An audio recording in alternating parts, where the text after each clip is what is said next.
With 2023 almost upon us, the holidays can be a good time for families to assess their household finances, position themselves for the year ahead. Joining us now for more, Nicole Ewing, Director of Tax and Estate Planning at TD Wealth. Nicole, welcome back to the program. A timely discussion, so let's just jump into it. At this time of year, where should our heads be when it comes to our personal finances? Well, as always, Greg, we want to be thinking about our overall plan and reflecting on whether or not we have executed on that plan this year and what we can do to put ourselves in a better position for next year. So a couple of things that really stand out right now. We are coming up to the last few days of December, and December 31st is the deadline for a number of our strategies that we might want to put in place or some of the plans. So RESPs, for example, these are registered education savings plans. They have time limits on this. And so we want to, for those who might not be aware, you have the opportunity to contribute up to $50,000 for the education of your child or grandchild or other family member.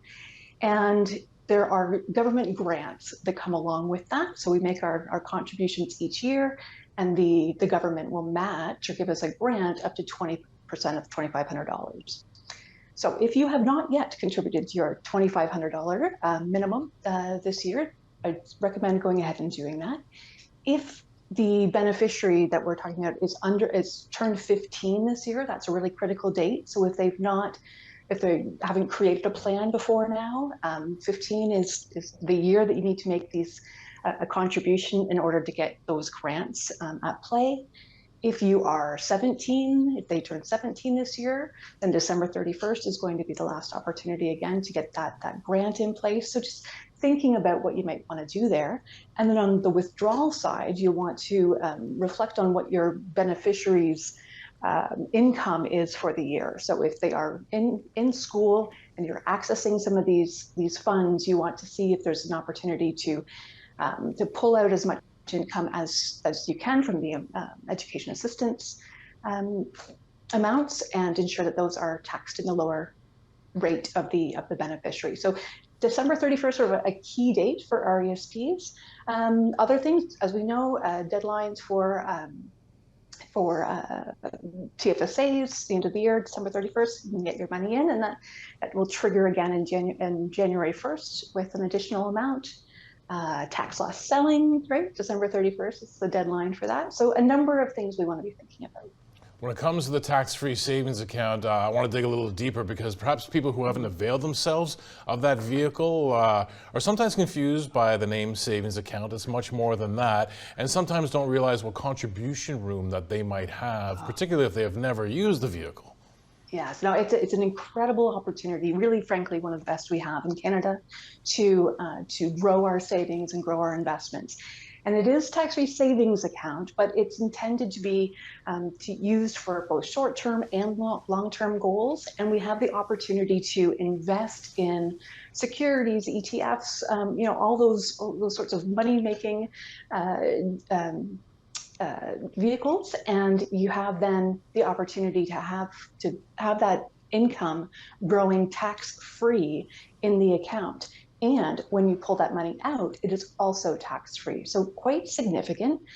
This year was $6,000 is the annual limit, which brings us to, if you have been qualified since the beginning when this account was first introduced, you would now have contribution room of $81,500, going up again next year, $6,500 additional room, which will bring us to $88,000. So I know in the early days when these accounts were first out, they didn't necessarily get the attention of people because it seemed like a modest amount, but certainly when we're over $80,000 of room, and you think of that invested and growing tax-free, that's a great opportunity to really grow your investments in a very effective way.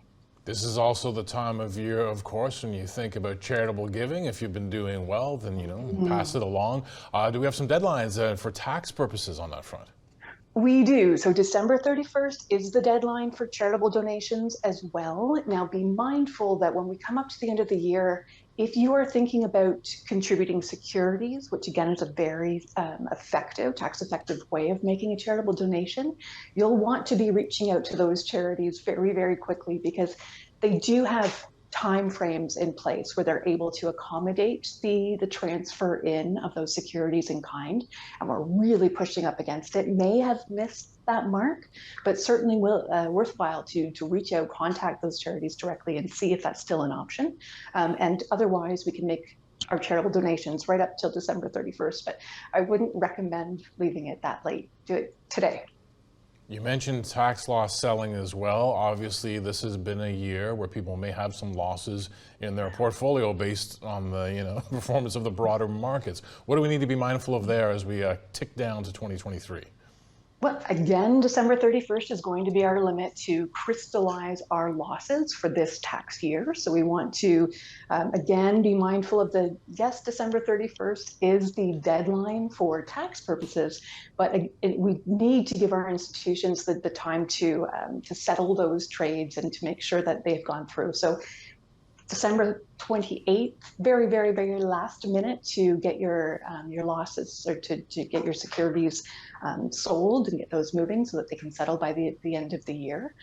But really, at this point, you should know what your strategy is. You should know what your gains are, how many losses that you want to crystallize.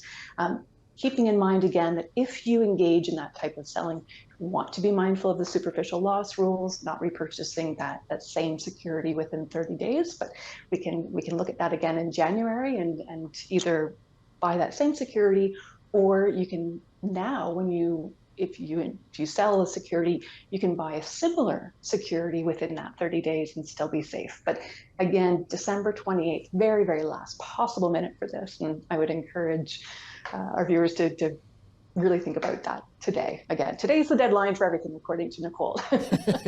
No better time like the present. These are the hard deadlines. They're very important to keep mind of as we head into a new year. What about maybe taking some time over the holidays, although it can be a busy period, to sort of think about what kind of position you want to be in next year financially?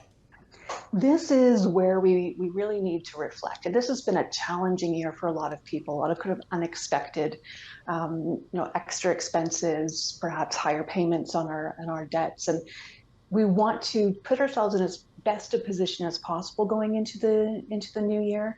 That means sticking to our budget. That means not overspending during the holidays and not getting carried away with it, and having a plan if we are going to put some of those funds, if we are going to go in debt and have some of that on our credit cards, for example, to have a plan in place back as quickly as possible. It's very easy to get lured by the joy of the season, and particularly those of us who are last minute shoppers to go a little bit overboard. That's guilt or overcompensation, but that's a poor strategy. Just remember that your loved ones don't, their affection for you is not dependent on the gifts that you're getting them. So make sure that you're not overstretching yourself, and that you're positioning yourself as best you can. Get together all of your records for the year, collect as much as you can, and that will put you in a much better position to do your filings in the new year for tax purposes, and to reflect on whether or not any changes need to be made to your financial plan. Do we need to do some rebalancing? Do we need to think about, has this year changed the way that you think about risk and your risk tolerance? For a lot of people, that may have changed. And so looking again, taking now as an opportunity to say, okay, heading into the new year, what do I need to do to put myself in the position that I want to be at the end of next year?